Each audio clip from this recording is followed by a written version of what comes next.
Mamsore changamira. Ini ndinodzi brand jarani. Ndakaberekerwa mukuru kwamatembezi.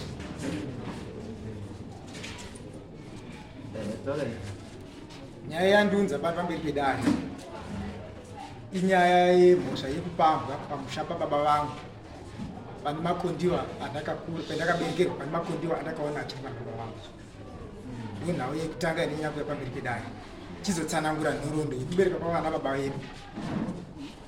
Ava ndibaba vangu vamunina ndibaba vangu. Asi ndiwo ane nhau yekutidzinga pamusha kutengesa. Makondiwa ndizive kuti murume tichikubvumira kutengesa nzvimbo yevana tichiunza vatorwa. Takumbodzoke kumashure mbijana ndimbotsanangure nhoroondo kunyatsoburitsa musoro wenyaya.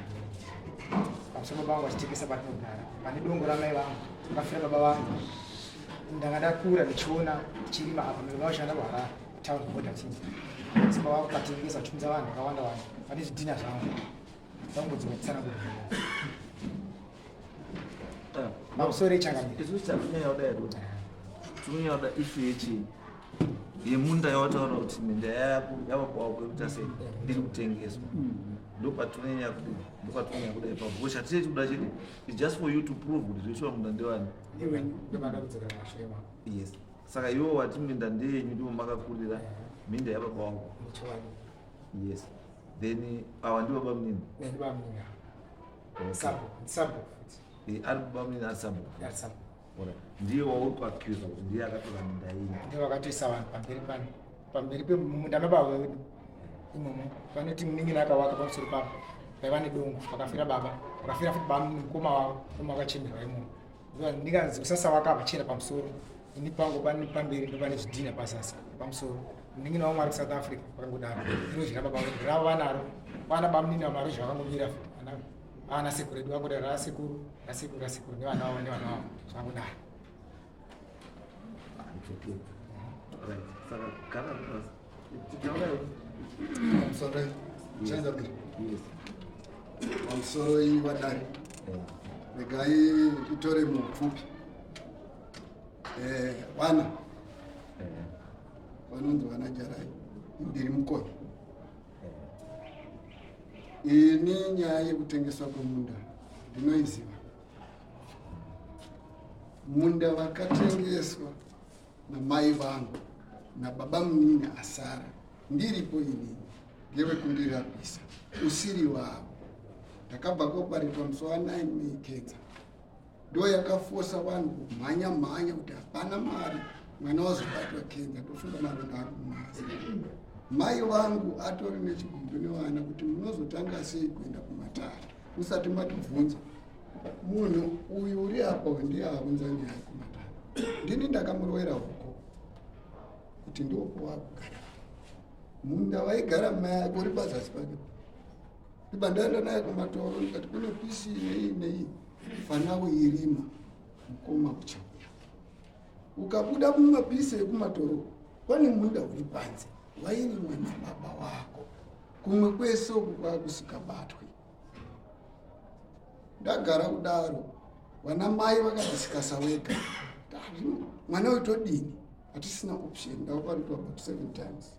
Mari hatisi. Asi pane muzukuru kuti ngatiitwe election. Ndakatomboenda naye uyu mpaka wazukuriko unonzi kwaMuponda. Zukuru akati ndokubatsira isekuru. Regerai ndokubatsira. Asi kana ndauya ndichangouya ndakutaura kuti mbeya ndoda chakati. Saka semuzukuru ina handina chondakapindura kana kutaura. Mai vakangoti muzukuru toda kuti ugare pamacheto pemunda apa. Munda iwo wakagara kare kese uchinetsa nevanhu vekwamata. Saka toda kuti ubva wachiita boundary nehanzvadzi yako mugara utibatsire sekuru wako waitwa operation. Muridzi wemunda recently ndi mai wangu, nditoriwo pasi pawo ndiwanotomutaurirawo zvekuita kuti mwana ndaakudai mwana kana izvozvi kubvunza kuti minda yese iri kwekutongwa ndiyavo. Unozwa mai achiti oti haana simba neminda michiri mupenyu. Vana ava baba vavo akauya mumusha medu ngatisandabarwa ii, mai vangu chaivo vanga vasati varoora, vakasvika baba vavo apo akauya namai vavo vari wechisuku. Kana mukatotarisa neni hatisi formation imwe, wagara mumusha.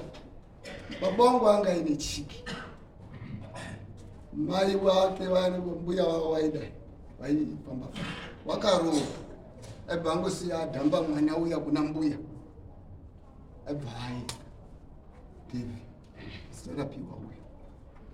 Zvadaro isi takangokura tiziva kuti kuna mukoma Devi, kuna mukoma Devi, kuna mukoma Devi.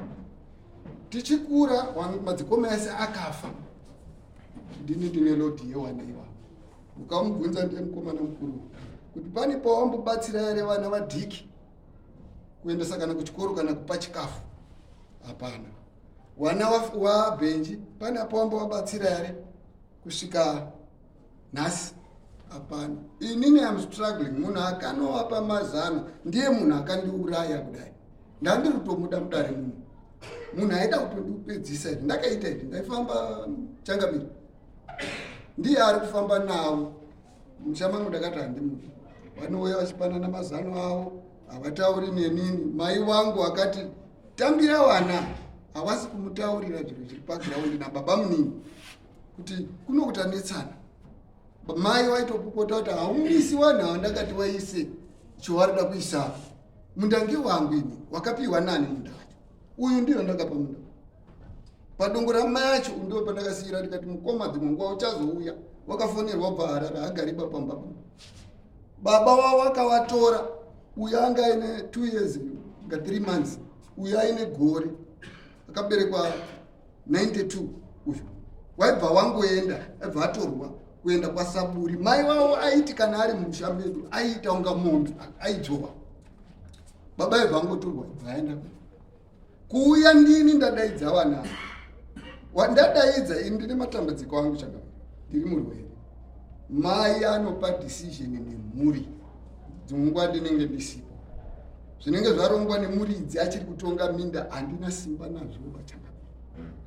Zvaari kutaura kana kuti mumbomubvunza kuti takambogara pasi here tikambotaurirana, ukadaidza mbuya muridzi wemunda kuti takamboita anything here.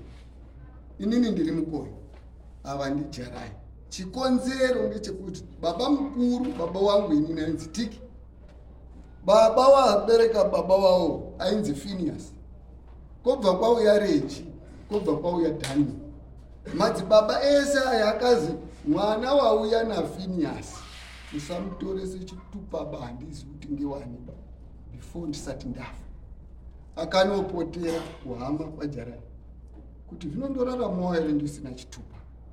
Baba wavo asiya vana baba wangu vese ngekuti pakasiwa mhiko, asina sacrifice kutora vana avo vese. Ndikamupa munda wakakwana wokuti munda ainayo vana vangu hauna kusiya. Tine munda wakakurisa. Handizivi kuti pavari kutaura kuti mbuya mukoi makandiwa iwavo wakapiwa nani. Kana zvichiita unofonera mbuya vacho, mbuya asi unototaura kuti ndakasokutaura kuti vana vavo vasauye mumusha muno ndiwe kwaSaburi. Handisina chekuedza. Okay. Hatuna kupinda too much into mamwe issues. Yes, chatungoda chete is to determine kuti munda ndewani. Those are important. Yes, because apa tukuzwa kuti munda isi ndewa mberi. Yes. Mberi ndiye ane chekuita nechi. Ndopa ndikuiga minda aisi ya mbuya. Minda ndiya sekuru. Kana ari sekuru ani? Mukoi. Sekuru mukoi. Ona mbuya one kumusha kwa wanditi asi mudzimai wasekuru. Saka musha tikati tinoti here nhaka yasara mumusha inogoyiwa ndimai. Munoona kuti vana sekuru mune matowapinza kuti ndokumusha kwamai. Chiwani chinoti dzinza rinofamba kwababa handiti mai unenge aripo ndiye mukuru ndiye mutariri, asi hatipa tati mai ndiye unouti zvepamusha panapa zvese. No, wakomana tiriposo wedzinza handiti wanokwira iri muchikuwa mbuya. Saka wedzinza wakadii vakatikoshe musarasike baba. Mai aripo guidance, but musakangani musha ndimi wakomana ino. Ndipo pandakoshesa kuti munda ndini ndakatomupa. Ndazwa muri kuti mai ndiye muridzi vakatengesa. Because I think issue yenyu ngori kuti there are two things we mix up. Chekutanga ndechekuti mai is the surviving spouse. Saka kana ari ye surviving spouse, it means for the time Mari living they are in charge. But tiri ku customary kwedu traditional, mai anenge aripo asi pane baba mukomana anenge apo aakushanda namai akatora uta hwababa ndiye hapa mumusha. Saka mai anoconsulta asati aita any chii, asati any decision. But my point ndeyekuti kana chiri chinhu chakaitwa kare, a decision yamusina kuita imimi mai nechii nababa haapo izvozvo, zvakaitwa nababa muridzi achiri mupenyu, mai achiri futi aripo futi, handiti kana ari yebaba yeye akapa, handiti then you cannot change that decision nekuti imimi ndi baba.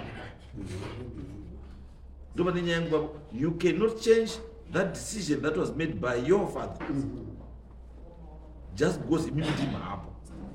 Ayo tisu zvida kuti tione kuti vanhu vakaenda panzvimbo rini, wakapiwa nani, history yekuti baba wavo mubva ndiripo. Yes, it's acceptable kuti yes ndimubva ndiripo, but in the first place kana mubva ndiripo makambomupirei? Akaita decision yekuapa asi iye ari mubva ndiripo ndiani? Akanga ine mareasons ake, handiti ayakadini ayakashandisa. Saka hatikwanisi kuti tirambe mareasons iwapo because they are no longer there. Kana kuti tite recreate a story yato a closed chapter, because according to me ndakazvitarisa kupiwa kwakaita mimi, it means that the issue yemubva ndiripo was closed. Hatikwanisi kutanga kuivhura futi chii izvozvo. Hatikanisi kuti tivhure fairi iroro rekuti mubva ndiripo ayo, because kana takuda kurivhura futi izvozvo ayo kuti wawenge waripo handisu tiripo takawaisa, wakaiswa newakaenda. Saka let's respect that. But kana takuita transgress, takubva kuchi kubva kuagreement yakaitwa newakambowapa from day one, ndipo totanga kudii kuchibvunzana kuti ko apa zvakudai sei, ko apa zvakudai sei. Saka ndozvakuda. Saka chikudiwa, I think there's need yekuti vakomana inspection endai iko kunonzi kwamatendezvi, murunzwa here matendezvi, endai kwamatendezvi. Ndobva ndada feedback yacho Saturday, tobva tatopedza nyaya iyo. Yes, yauda ida inspection. Yes, imune chichi mambo ndinotenda nekubatsira kwamaita. yes. Takakura inda ndagrateful. Baba vedu vane pevakavaka patori nemusha. Zvese izvozvo zviri kukabva neinspection.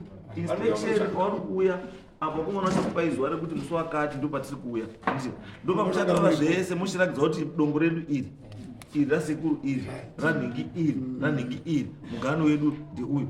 Ripoti inozoya kuno ndo zvavanoendera izvo. Yes. Pamusoro ichangamira. Ndani chikumbiro ipapo zita ndi David Jarai. Ndani chikumbiro ipapo kuti handi munhu umwe bakapiwa kuwaka akagurirwa ruzi muzukuru, haasi munhu umwe chete. Padzasi pacho pane mumwe zvaaripo zvakaisa futi zvidhina nejecha. Right. What we do is kuti vanhu ivavo panouya kuinspection, vanhu vese vachataurwa ivo, vanhu ivo vari kuoneka vakaiswa ivo tichawana futi kupi kuno panouya kunopiwa report kuti uyu ari apa akaiswa nani, uyu ari apa akaiswa nani. Munhu anozvitaura ega ndakauya sei. And saka tapedza ipapo, then we'll make a decision. tinotenda Mutasa matibatsirawo nenyaya yedu asi ndaida kungoti dzokei mbija kumashure Saturday after inspection, because the reason inspection and inspection in local kuti tiende paground tizwisise chii nyaya yacho maneighbor tinovhunza kwese tinovhunza zvese tovhunza andika then chokwadi chodii chobuda then a decision is then made taconsulta vanhu vesewa and apaka the fact yekuti sabhuka muri mukati mechi menyaya ndakuda kuti shemkuwe yanga arimo mukati menyaya yacho. Why? Because you are not conflicted and you are an interested party.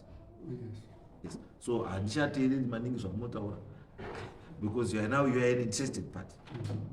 Makutoti tisitozwawo vamwe. Mambo Voratidza. Yes. Uyu anoti ndishe kuti mambo muzikuru.